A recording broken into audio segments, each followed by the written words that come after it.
وبركاته. doorashadii kursiga baarlamaanka Soomaaliland ee maanta sida live-ka ah looga daawanayay shashadaha kala duwan. Salaam alaykum Sayyidina Maxamed. Alxamdulillah salaatu wassalaam alayhi. Cabdirasaaq Khaliif oo noqday gudoomiyaha baarlamaanka Soomaaliland. waxaan u hambalyeeynaa gudoomiye Khaliif oo ku guuleystay gudoomiyihii baarlamaanka iyo labadiisa ku xigeen aad iyo aad baan u soo dhaweynaynaa anigoo waliba xusbiga kulmiye farxad gaar ah waa nin u qalma waa nin miisaan leh waa nin diin leh waa nin gacan sabab awadeed waxaan ugu faraxsanaanaynaa maxay dawladdu saddex xubnood bay ka koobantay fulin iyo garsoor iyo sharci dejin saddexdu saddex dhaar meel wada maraan maaha ama bacda maanta waxa dhacday doorashadii ugu qaalisanayd ayaa Soomaaliland ka dhacday ee baarlamaanka marka hore waxaan u hambalyeeynaa 28 xildhibaan ee ka soo baxay maxaan ku raacay jamhuuriyadda Soomaaliland ayaan u hambalyeeynaa mar labaad kan waxaan u hambalyeeynaa 42 nin ee u codeeyay Cabdirasaaq Khaliif u codeeyay si uu noqdo gudoomiyaha baarlamaanka maxaan ku raacay waxaan kaloo hambalyeeynaa gudoomiyaha baarlamaanka ee la doortay haddii aanu isagu madaxweynuhu qaban oo arrinkan aanu doorasho qurux badan markii horena qaban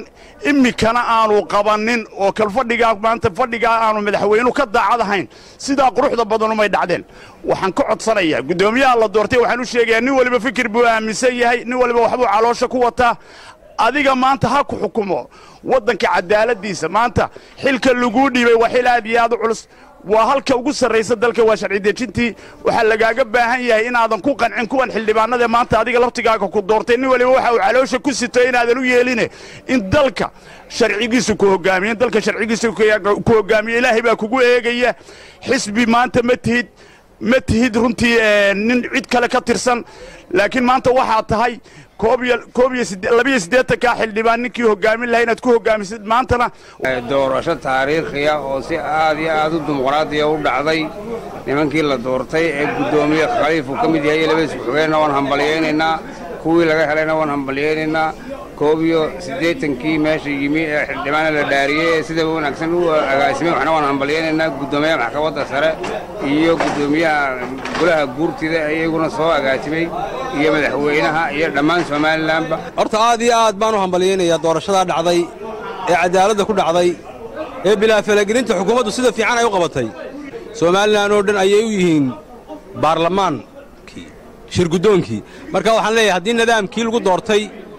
Soomaaliland oo dhan imika ay u shaqeeyaan daacadaha ugu shaqeeyaan cunfigii iyo ficiltankii iyo wixii soo maray haddii qabyaalada tahay haddii nooc kale tahay halka lagu dhaafo kor wax leena Soomaaliland guul waxaan hambalyeeynaa gudoomiyaha cusub Cabdirasaaq Khaliif ee loo doortay baarlamaanka